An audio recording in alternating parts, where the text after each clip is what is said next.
Don't forget, you can reach the latest episode of Potomac Watch anytime. Just ask your smart speaker, play the Opinion Potomac Watch podcast. From the opinion pages of the Wall Street Journal, this is Potomac Watch.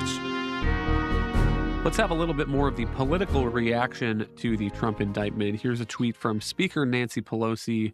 The grand jury has acted upon the facts and the law. No one is above the law, and everyone has the right to a trial to prove innocence. Hopefully, the former president will peacefully respect the system which grants him that right. And interestingly, there is some context that is appended to this tweet by Nancy Pelosi. It says, Ms. Pelosi mistakenly says that Trump can prove his innocence at trial. Law in the U.S. assumes the innocence of a defendant, and the prosecution must prove guilt for a conviction. Also, a tweet here from Governor Ron DeSantis. The weaponization of the legal system to advance a political agenda turns the rule of law on its head. It is un-American. He also says Florida will not assist in an extradition request given the questionable circumstances at issue. And Monet, I mean, that's sort of a moot point. My understanding is that a governor does not have the right to turn down an extradition request from another state under the law. But also, we expect that President Trump will come to the courthouse himself next week.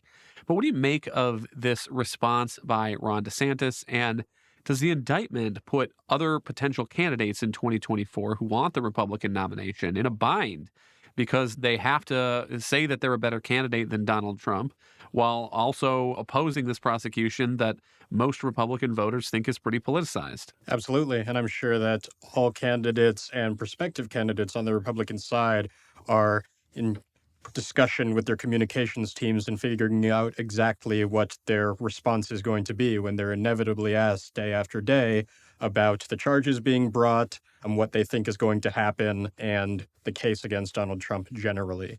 I think that Ron DeSantis made a lot of sense when he condemned the charges as being politically motivated. That should be obvious to anyone looking at the facts of the case, that this is clearly something that is aimed at destroying Trump's reputation and charges that probably would not have been brought against other figures.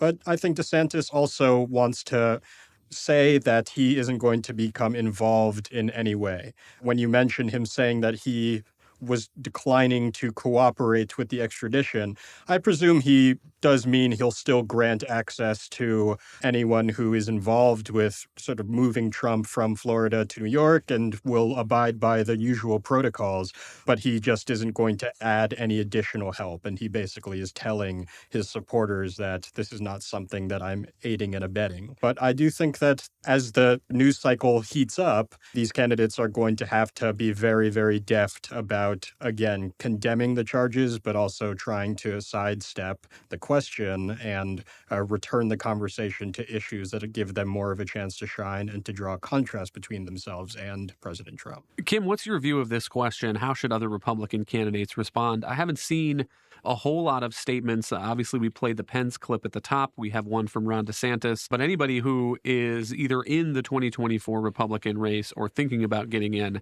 I would bet is hurriedly meeting with their press handlers and trying to figure out the most expeditious way to respond to this. Yeah, they pretty much have all come out and uniformly condemned this. I saw Nikki Haley said this was about revenge, not justice. Even Asa Hutchinson, who may get into the race and run a little bit more as a moderate, while he urged patience to let the legal process work through. He also said that the decision about Trump and whether or not he should be in office ought to be something that's made by the people, not necessarily by prosecutors. So everyone has been pretty uniform about this. I think that that's the right thing for them to do politically, not only because it's probably a genuine statement on their part in that most Republicans are looking at this as a political prosecution. But I also think that, let's just be blunt. They can't necessarily afford to just write off those who support Donald Trump, like they're in the running for those voters as well, too. And to turn on him and suggest, oh, yes, he deserved to be handcuffed is going to alienate some of your base. I think going forward, one thing that you may end up seeing people do is sort of a version of what Ron DeSantis did back when he was first asked about the potential for these indictments, where he kind of also he took a little bit of a slap and said he wouldn't know much about this because he's not in the business of paying adult pornography stars. So it was a little bit of a slap at Trump. I think there's a more subtle way to do this in which the candidates condemn this, but also remind voters that this is one of the problems with Donald Trump as a nominee, is simply that his enemies are never going to stop engaging in this behavior. They're constantly going to be going after him and will continue to do so if he becomes president again. And that there's a sense of drama, therefore, and retribution that follows him everywhere, which is going to derail the ability of Donald Trump as president again to get through an agenda. And this is certainly what we saw during the Russian collusion nonsense, but that really was a cloud that hung over the Trump presidency and got in the way of a lot of other stuff. So they could certainly do that. But I agree with Monet. The most important thing they should be doing is trying to push back what Democrats and the media are doing, which is just to keep Trump in the news. They need to keep the focus on the Biden agenda, the Biden failings, especially because these are the things that most Americans are most focused on. They want to hear a debate from the Republican candidates about how they're going to handle inflation, what they're going to do in terms of national security. How are they going to make it so that it's not so costly when people go to fill up a tank of gas? What are they going to do on energy production? And to contrast their ideas with the fails that are coming out of this administration, that's probably going to get them a lot more mileage than meditating on the Trump drama. It'll be interesting to see whether there are other 2024 candidates who take this approach that Kim describes of reminding people that you don't have to defend on the substance, paying off an alleged mistress and then apparently failing to account for it properly. But remind people, Monet, that this is the first indictment of a former U.S. president in history. And not that there haven't been other possibilities where that could happen. Bill Clinton maybe could have been criminally charged with perjury. Nixon was pardoned by President Ford.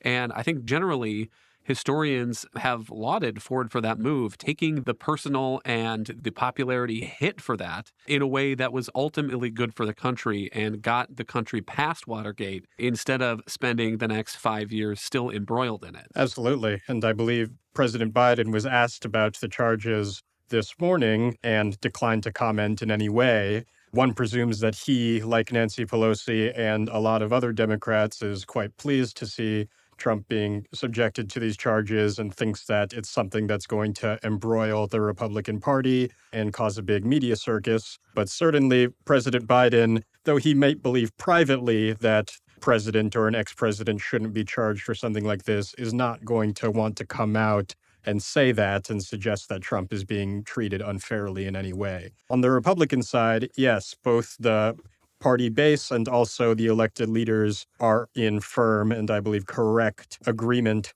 that these charges are inappropriate and that President Trump should not be being subjected to this particular charge. But I do think, again, the candidates should not spend too much of their time and energy making that point because it is so commonly held within their party and because their success and the success of the party potentially in 2024 is going to depend on them talking about other issues and trying to make a case for how they're going to actually improve Americans' lives through policy as opposed to the personal travails of President Trump. Thank you, Monet and Kim. Thank you all for listening. You can email us at pwpodcast@wsj.com. If you like the show, please hit that subscribe button, and we'll be back next week with another edition of Potomac Watch.